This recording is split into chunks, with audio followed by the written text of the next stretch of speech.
Hello everyone. तो last video में हमने प्रॉब्लम को समझ लिया था। तो इस वीडियो में हम उस प्रॉब्लम का सॉल्यूशन बनाएंगे, जो कि हमें एक प्रोग्राम बनाना था। तो उसी प्रोग्राम को अब हम बनाते हैं। तो चलिए शुरू करते हैं। मैं प्रोग्राम को जो है वो जावा में रिटर्न करूँगा, आप किसी भी लैंग्वेज में लिख सकते हो।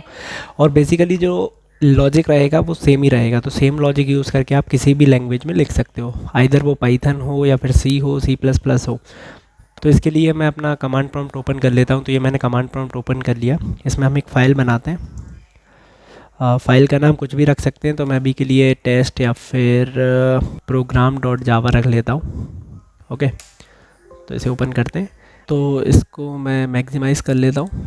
ओके, और इसकी फ़ॉन्ट की साइज़ भी हम थोड़ी बढ़ा लेते हैं। ठीक है, तो सबसे पहले हमें कुछ पैकेज इंपोर्ट करने पड़ेंगे। तो पहले मैं इंपोर्ट करता हूँ Java dot I O dot asterisk. तो जावा डॉट आई ओ के जितने भी पैकेजेस उसके अंदर इंटरफेसेस क्लासेस वगैरह आती हैं, तो वो सारी चीज़ें इसमें आ जाएंगी। इसके बाद हम इंपोर्ट करते हैं जावा डॉट यूटिल का package, Java dot util dot asterisk. तो ये हो गया। इसके बाद अभी क्लास बनानी होगी हमें। तो पब्लिक क्लास, और हमारी क्लास का नाम है प्रोग्राम। तो मैं प्रोग्राम यहीं पे लिखूँगा क्योंकि वो हमें सेम ही रखना होता है। और यहाँ से हम अपना कोड करना स्टार्ट करेंगे। तो सबसे पहले मैं पब्लिक स्टैटिक, जो बेसिक चीज़ें हैं ये आप आगे भी बढ़ा सकते हैं इस वीडियो को, वॉइड मेन, एंड यहाँ पे मुझे स्ट्रिंग, एरे, आर्ग्यूमेंट्स, एंड यहाँ पे हम थ्रोस करते हैं एक्सेप्शन को। ओके, तो अभी बेसिकली हमारी प्रॉब्लम क्या थी कि हमें सबसे पहले n इनपुट लेना था। मतलब अगर आप यहाँ पे देखें, तो अभी आप यहाँ पे देखेंगे तो सबसे पहले हमने एक n इनपुट लिया था, मतलब कितने यूनिट्स हैं और कितनी टोटल उन पर्टिकुलर यूनिट्स की क्वांटिटी है। तो जैसे कि सबसे पहले हमें इनपुट 4 लिया था, तो फिर हमने 4 एंट्रीज़ कराई थी। तो यहाँ पर भी हमें सेम करना होगा। पहले हमें n की वैल्यू लेनी होगी।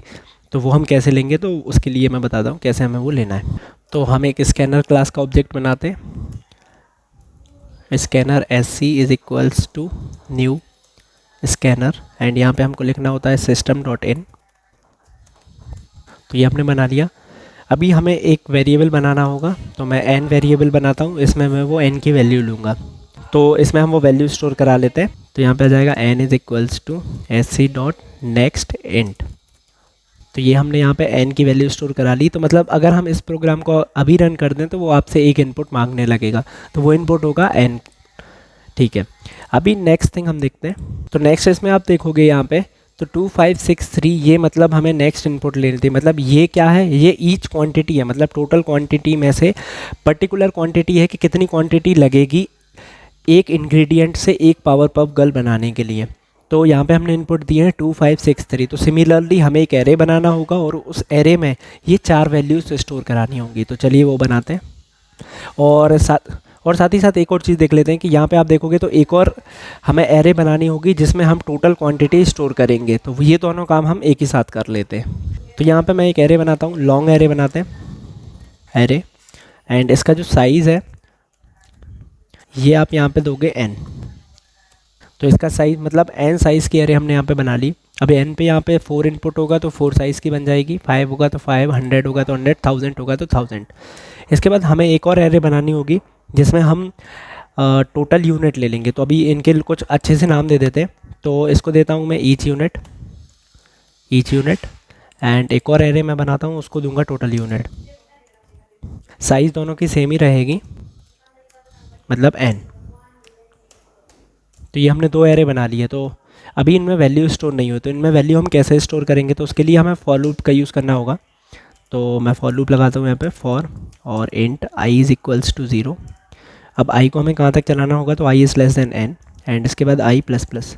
तो ये तो बेसिक है, आपको पता ही होगा कि कैसे चलता है। अब बेसिकली हमें सिर्फ वैल्यू स्टोर करनी है, तो हमें ज़रूरत नहीं है यहाँ पे ब्रेसेस वगैरह लगाने की। तो हम डायरेक्ट ही यहाँ पे लिख सकते हैं हमारे एरे का नाम। तो एरे का नाम है ईच यूनिट, और यहाँ पे आपको देना होगा इंडेक्स। तो इंडेक्स होगा आई की जो वैल्यू होगी उस पर्टिकुलर इंडेक्स में वैल्यू सेव होगी। अब वैल्यू सेव कहाँ से हमें करनी है, तो S C dot next long.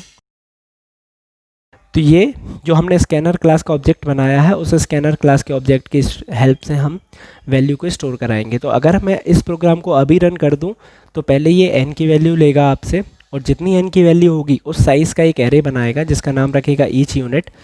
और उस साइज़ के एरे में वैल्यू स्टोर करने के लिए लूप यहाँ से चालू होगा और आपको यहाँ से इनपुट मांगना चालू हो जाएगा। तो ये मैंने फ्लो ऑफ एग्जीक्यूशन बताया प्रोग्राम का। अभी नेक्स्ट हमारा काम ये है कि हमें टोटल यूनिट लेनी है, तो टोटल यूनिट भी हमें सेम ही लॉजिक से स्टोर करना है। तो हम यहाँ पे लूप बनाएंगे, आप सेम भी नाम दे सकते हो, मतलब दोबारा आप int I is equals to 0 रख सकते हो, बट कन्फ्यूजन ना हो इसलिए मैं यहाँ पे ऐसा लिखता हूँ जे इज़ इक्वल्स टू 0। कहाँ तक स्टोर करना है, तो साइज़ तो आपको सेम ही देना है, तो जे इज़ लेस देन एन और जे प्लस प्लस। अभी आप ये खुद ही समझ गए होंगे कि लेस देन एन मैंने क्यों रखा है, क्योंकि हम जे को जो है 0 से स्टार्ट कर रहे हैं। अगर मैं यहाँ पे इसको 1 से स्टार्ट करता तो फिर मैं यहाँ पे इज इक्वल्स टू एन मुझे रखना पड़ता, बट जो एरे है वो हमारे 0 इंडेक्स से ही शुरू होता है, तो इसलिए हमने यहाँ पे 0 रखा हुआ है। ओके, अभी सेम काम हमें यहाँ पे भी करना है, तो मैं यहीं पे वही लिखूँगा टोटल यूनिट और J is equals to S C dot next long. तो अब हम देखते हैं इसका फ्लो ऑफ एग्जीक्यूशन क्या होगा। तो सबसे पहले एन की इनपुट लेगा, एन की आपने यहाँ पे इनपुट दिया, फिर इसके बाद लूप चलेगा, तो लूप आपसे 4 बार यूनिट लेगा, जितनी एन की वैल्यू होगी बेसिकली उतने बार इनपुट लेगा। अभी हम 4 एज्यूम कर दें तो 4 बार इनपुट लेगा, फिर दोबारा से 4 बार लेगा, मतलब ईच जो आपने यूनिट दी है उसका टोटल यूनिट वो आपसे मांगेगा, तो वो आपको वैल्यू देनी होगी। तो अब यहाँ पे स्टार्ट होता है हमारा मेन लॉजिक। तो अगर आप प्रॉब्लम को ध्यान से समझेंगे तो आप खुद ही उसमें उसका सॉल्यूशन ढूंढ सकते हो, बहुत सिंपल लॉजिक है उसके लिए। तो मैं आपको प्रॉब्लम दिखाता हूँ और फिर वहीं पे हम समझते हैं कि कैसे हम सॉल्यूशन डायरेक्टली निकाल सकते हैं। तो यहाँ पे आप देखेंगे प्रॉब्लम में, तो हमने सबसे पहले क्या किया है, एन की वैल्यू स्टोर कराई है। तो एन जो हमने लिया वो सपोज यहाँ पे है 4, फिर हमने ईच यूनिट ली, मतलब 2 5 6 3 4 इनपुट लिए हैं और दोबारा से 4 इनपुट लिए हैं। ये है टोटल क्वांटिटी, ये है ईच क्वांटिटी। अभी हम यहीं पे कैलकुलेटर को ओपन करते हैं और कैलकुलेटर के थ्रू हम समझते हैं कि कैसे हम इस प्रॉब्लम का सॉल्यूशन निकाल सकते हैं। तो देखिए ये है कैलकुलेटर। तो सबसे पहले 2 और 20, तो 20 डिवाइडेड बाय जब आप 2 करोगे तो वैल्यू क्या निकल के आएगी 10, मतलब आप 10 पावर पॉप गर्ल बना सकते हो। ओके, फिर हम नेक्स्ट लेते हैं 40 डिवाइडेड बाय 5, तो आपको यहाँ पे 8 आउटपुट मिलेगा, मतलब अगर आप 5 का मतलब हम 5 यूज़ करके 8 पावर पॉप गर्ल बना सकते हैं। फिर हम 90 को डिवाइड करते हैं 6 से, तो 90 को 6 से मैंने डिवाइड किया तो आया आउटपुट आया 15, मतलब 15 बना सकते हैं। और 50 को मैं डिवाइड करता हूँ 3 से, तो यहाँ पे आप देखेंगे 16 पॉइंट समथिंग, मतलब इन शॉर्ट 16 हम बना सकते हैं। तो अगर आप इस चीज़ को ध्यान से देखें तो आपने देखा कि 2 से हम 10 बना सकते हैं, 5 से 8, 6 से 15 एंड लास्ट 16। तो बेसिकली यहाँ पे हमको क्या मिल रहा है कि हम एक यूनिट से कितनी पावर पॉप गर्ल बना सकते हैं, तो 10, 8, 15 एंड 16। बट जो हमारी कंडीशन है वो क्या कहती है, कंडीशन ये कहती है कि आपको चारों यूनिट मतलब चारों इंग्रेडिएंट लगा के एक पावर पॉप गर्ल बनानी है। मतलब अगर जैसे आप एक पावर पॉप गर्ल बनाएंगे तो आपको ये इंग्रेडिएंट भी लेना होगा, ये भी लेना होगा, ये भी लेना होगा, ये भी लेना होगा, इन शॉर्ट आपको चारों लेने होंगे। तो क्यों ना हम ऐसा करें कि चारों को डिवाइड करें उनके पर्टिकुलर ईच यूनिट से और उसको शॉर्ट कर लें, और जो सबसे स्मॉल वैल्यू होगी वो हमारा आउटपुट होगा।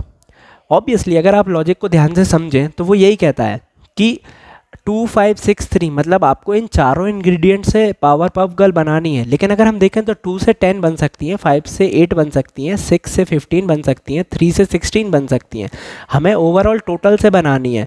तो अगर आप ध्यान से इसको देखो तो 5 से 8 बन रही है और 5 का यूज़ तो हमें इसमें करना ही है, मतलब इंग्रेडिएंट बी से सिर्फ 8 बन सकती है। तो in short 8 he power pop girl बनेंगी, क्योंकि पावर पॉप गर्ल बनाने के लिए इंग्रेडिएंट वी इज़ नेसेसरी, मतलब बी तो लगेगा ही लगेगा। तो बी से सिर्फ 8 ही बन सकती हैं। अब चाहे आपकी 6 से 3 से 2 से 100 क्यों ना बन जाए, लेकिन इंग्रेडिएंट बी तो चाहिए ही चाहिए। तो बी से 8 बनेंगी, तो इन शॉर्ट हमारा आउटपुट तो वही होगा, क्योंकि बी के बिना तो हम पावर पॉप गर्ल बना ही नहीं सकते। तो अब इसको प्रोग्राम में कैसे लिखेंगे, तो वो लॉजिक समझते हैं। हम वापस प्रोग्राम पे आ गए, तो अब हम इस चीज़ को कैसे करेंगे। तो ठीक है, अब मैं एक काम करता हूँ, मेरे पास ईच यूनिट भी है और मेरे पास टोटल यूनिट भी है। अब सबसे पहला काम क्या है कि हमें डिवाइड करना है। तो हम डिवाइड करेंगे तो ऑब्वियसली ये एरे है और एरे का डेटा है और एक एक को ही हमें डिवाइड करना होगा, मतलब इसको इससे डिवाइड करना है, राइट। तो अब जब हमें ये करना है तो हम एक काम करते हैं कि क्यों ना एक और एरे बना लेते हैं और उस एरे में हम इस डेटा को सेव कर लेंगे। तो मैं एक एरे बनाता हूँ और एरे हम लॉन्ग ही बनाते हैं, लॉन्ग, और एरे का नाम रख लेते हैं डेटा। और जो उसकी साइज़ है ना, उसके लिए आप बिल्कुल कंफ्यूज ना हो, साइज़ तो उसका n ही रहेगा। ऑब्वियसली क्योंकि आप 4 बार डिवाइड करोगे तो 4 ही आपको चाहिए साइज़, राइट, और 100 बार डिवाइड करोगे तो 100 ही साइज़ आपको चाहिए। तो साइज़ में कोई कन्फ्यूज़न नहीं है, इतना प्रोग्राम बिल्कुल क्लियर है। थोड़ा सा फ़ॉन्ट साइज़ छोटा कर दें ताकि प्रोग्राम एक ही स्क्रीन पर आ जाए। ओके, तो अब हमें जो हमारा मेन लॉजिक का काम लगाना है वो हम यहाँ पे करते हैं। तो मैं क्या करता हूँ, फॉर लूप वापस से एक चलाता हूँ, फॉर और इंट आई जे हो गया के करते हैं, के इज़ इक्वल्स टू 0 एंड के इज़ लेस देन एन, वही 5 बार लूप चलेगा, के प्लस प्लस। अब यहाँ पे हमें जो हमारा काम करना था वो हम करते हैं। तो डेटा ऑफ के इज़ इक्वल्स टू क्या होगा, अब ऑब्वियसली जब हम डिवाइड करते हैं तो बड़ी वैल्यू पहले लिखते हैं, मतलब 10 और डिवाइड बाय 2 ऐसा लिखेंगे, राइट। तो बड़ी वैल्यू किस में है, टोटल वाले में, तो टोटल एरे लिखता हूँ मैं, टोटल यूनिट, और इसका कौन सा, तो के वाला, मतलब फर्स्ट इंडेक्स को डिवाइड करना है। किससे डिवाइड करना है, तो जो ईच यूनिट है ना हमारी, ईच यूनिट, और इसके भी फर्स्ट इंडेक्स से, कोई कन्फ्यूजन तो उसमें है ही नहीं, तो फर्स्ट इंडेक्स ऑब्वियसली के ही होगा। तो ये तो हो गया। अब यहाँ पे डेटा जो है वो स्टोर हो जाएगा, राइट। तो अब डेटा तो किसी भी उसमें स्टोर होगा, मतलब जैसे फर्स्ट वैल्यू 8 आती है, फिर सेकंड वैल्यू 10 आएगी, 2 आएगी, 5 आएगी, मतलब वो एक ऑर्डर में नहीं होगी, ना एक असेंडिंग ऑर्डर में ना एक डिसेंडिंग ऑर्डर में, बट हमें चाहिए सबसे स्मॉल वैल्यू, तो वो हम कैसे लेंगे। तो अब उस स्मॉल वैल्यू के लिए, जैसे कि हमने यहाँ पे java.util के जितने सारे पैकेजेस हैं इंपोर्ट कर लिए, तो जब हमने इंपोर्ट कर ही लिए तो क्यों हम और ज़्यादा इसमें दिमाग लगाएं, प्रोग्राम को लेंदी करें। तो हमारे पास एक क्लास है जिसका नाम है एरे, और उसका एक फंक्शन है जिसका नाम है शॉर्ट, तो हम वो यहाँ पे यूज़ कर लेते हैं। तो एरे लिखता हूँ मैं यहाँ पे डॉट शॉर्ट, तो एरे क्लास है, क्लास से हमने कॉल किया है शॉर्ट फंक्शन को, और यहाँ पे मुझे सिर्फ क्या लिखना है, डेटा, मतलब एरे हमको यहाँ पे पास करनी होती है, तो ये हमने पास कर दी। तो जो हमारा डेटा है वो, मतलब डेटा एरे है, वो हमारी शॉर्ट हो चुकी है। अब क्या चाहिए हमको, अब हमको सिर्फ एक ही चीज़ चाहिए, तो हम यहाँ पे लिखेंगे system.out.println, और अब यहाँ पे आप क्या लिखोगे, क्या प्रिंट करना चाहते हो आप, तो मैं प्रिंट करना चाहता हूँ डेटा ऑफ 0 की वैल्यू। मुझे ज़्यादा कुछ तो नहीं चाहिए, मुझे सिर्फ डेटा एरे में जो 0 इंडेक्स की वैल्यू है आप वो दे दो, उससे मेरा काम हो जाएगा। तो थोड़ा सा साइज़ बढ़ाते हैं ताकि आप क्लियरली पूरा प्रोग्राम देख सको। तो सबसे पहले हमने क्या किया, हमने java.io पैकेज इंपोर्ट किया, फिर हमने util पैकेज इंपोर्ट किया, फिर हमने एक क्लास बनाई जिसका नाम रखा program, public static void main string array arguments throws exception, इसके बाद स्कैनर क्लास का एक ऑब्जेक्ट बनाया sc, और इंट n एक वेरिएबल लिया जिसमें हम टोटल नंबर ऑफ इंग्रेडिएंट की वैल्यू इनपुट कराएंगे। फिर उसके बाद n is equals to sc.nextInt, इसका मतलब ये है कि स्कैनर क्लास से हमने नेक्स्ट इंट फंक्शन को कॉल किया, वो क्या करेगा, आपसे इंटीजर वैल्यू की रिक्वायरमेंट लेगा कि भैया इंटीजर वैल्यू पास कर दो।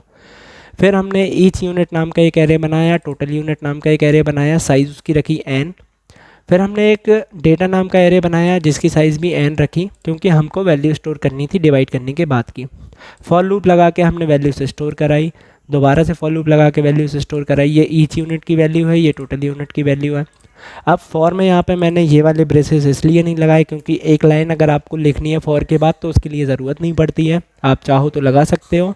फिर दोबारा से एक फॉर लूप बनाया जिसमें हमें सिर्फ एक ही काम करना था, हमें डिवाइड करना था। तो हमने टोटल यूनिट मतलब maximum value divided by small value, mathematical में भी हम ऐसा ही करते हैं, तो ऐसे मैंने डिवाइड कर दिया और डेटा एरे में स्टोर कर लिया।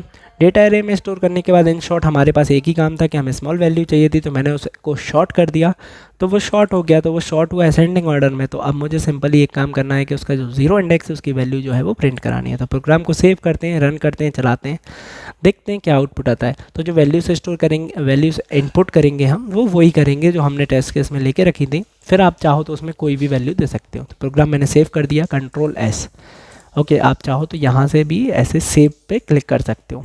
तो वो कैसे होगा, तो जैसे मैं इसको हटा के ये कर दूँ तो अभी वो वापस आ जाएगा। तो ये मैंने यहाँ पे सेव कर दिया, तो प्रोग्राम हमारा यहाँ पे सेव हो गया। अब हम इसको रन करते हैं, तो ये हम आ गए कमांड प्रॉम्प्ट में, और हमने प्रोग्राम बनाया था program.java नाम से। तो कंपाइल करने के लिए हम क्या यूज़ करते हैं जावा में, जावा-C, और यहाँ पर हम लिखेंगे program.java। तो ये मैंने लिखा program.java।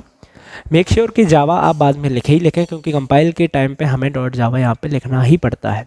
तो ये तो हो गया, एंटर करते हैं। कोई एरर होगी तो यहाँ पे आपको दिखेगी, कहीं कुछ चीज़ें हम भूल गए होंगे तो वो आपको शो करेगी, अदरवाइज़ ये प्रोग्राम कंपाइल हो जाएगा। और कंपाइल होने के बाद सेम ऐसी लाइन आपको नीचे दिखने लगेगी। तो हम कंपाइल कर दें। ओके, तो कंपाइल होने के बाद आप देखेंगे यहाँ पे आपको दिख रहा है एरे, मतलब ये सिंबल इसको नहीं मिला है, ये जो आपने लिखा है ये इसको नहीं मिला है क्योंकि हमने मिस्टेक किया, और प्रोग्राम में मिस्टेक आना बहुत ज़रूरी भी होता है, अदरवाइज़ वो प्रोग्रामिंग ही क्या जिसमें एरर्स और ये चीज़ें ना दिखें आपको।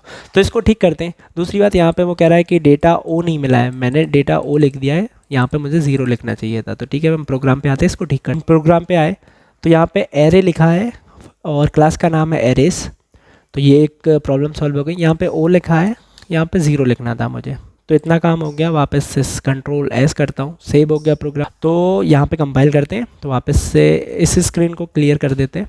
तो प्रोग्राम को कंपाइल करते हैं, Java c space program dot Java, enter. I hope कि अभी कोई एरर नहीं आनी चाहिए, तो कोई एरर नहीं आई। अब इसको रन करते हैं, जावा स्पेस प्रोग्राम, एंटर। तो ये आपसे पहली वैल्यू यहाँ पे मांग रहा है, तो पहली वैल्यू हमको क्या देनी है 4, तो पहला इनपुट दिया हमने 4। अब दूसरी वैल्यू यहाँ पे हमें क्या देनी है, तो 2563 है हमारी वैल्यू, तो मैं 2 देता हूँ, 5, 6 एंड 3। तो ये 4 इनपुट दे दिए, ये है ईच यूनिट। अब ये ऐसे इनपुट क्यों ले रहा है, क्योंकि हमने वहाँ पे कुछ भी डिज़ाइन नहीं किया है कि कैसे इनपुट आपको लेना है, हमें इन शॉर्ट इनपुट लेना है, तो हम इनपुट ले रहे हैं। आप चाहो तो फिर उसे डिज़ाइन वगैरह कर सकते हो, ठीक है। तो अभी टोटल यूनिट मुझे यहाँ पे देनी है, तो पहली है 20, दूसरी है 40, तीसरी है 90 एंड चौथी है 50।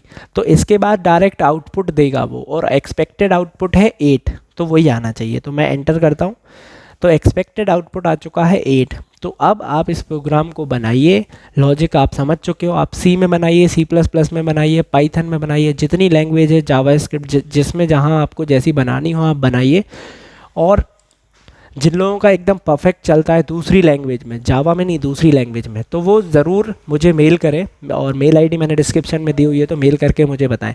और बेसिकली हम एक कम्युनिटी बनाने जा रहे हैं, जैसे ही हमारे 10 के सब्सक्राइबर होंगे तो हम एक कम्युनिटी बनाएंगे, सारे डेवलपर्स होंगे उसमें। और इस चैनल पे आपको अभी मोबाइल वगैरह की वीडियोज़ भी दिखती होंगी, तो वो हम सारी अभी कुछ टाइम में रिमूव करने वाले हैं, और हम इस चैनल को सिर्फ और सिर्फ एजुकेशन पर्पस से ही रखेंगे, जिसमें हम एंड्रॉयड, जावा, पाइथन इन सारी चीज़ों की वीडियोस आपको प्रोवाइड कराएंगे। और आप चाहो तो अपनी वीडियो भी इस चैनल पे अपलोड करा सकते हो, अगर कोई इंटरेस्टेड है तो वो हमें बना के देगा, तो हम अपने चैनल पे उसकी वीडियोस भी अपलोड करेंगे, but content should be good. So guys, thanks for watching this video, we really need your support, so please subscribe this channel, more and more subscriber we want, and whenever we got 10k subscribers, then definitely we will create a community where you can share your ideas, your logic, and whatever we want to share we will share. So guys, thanks for watching this video. I hope you like this video and subscribe this channel. Thank you.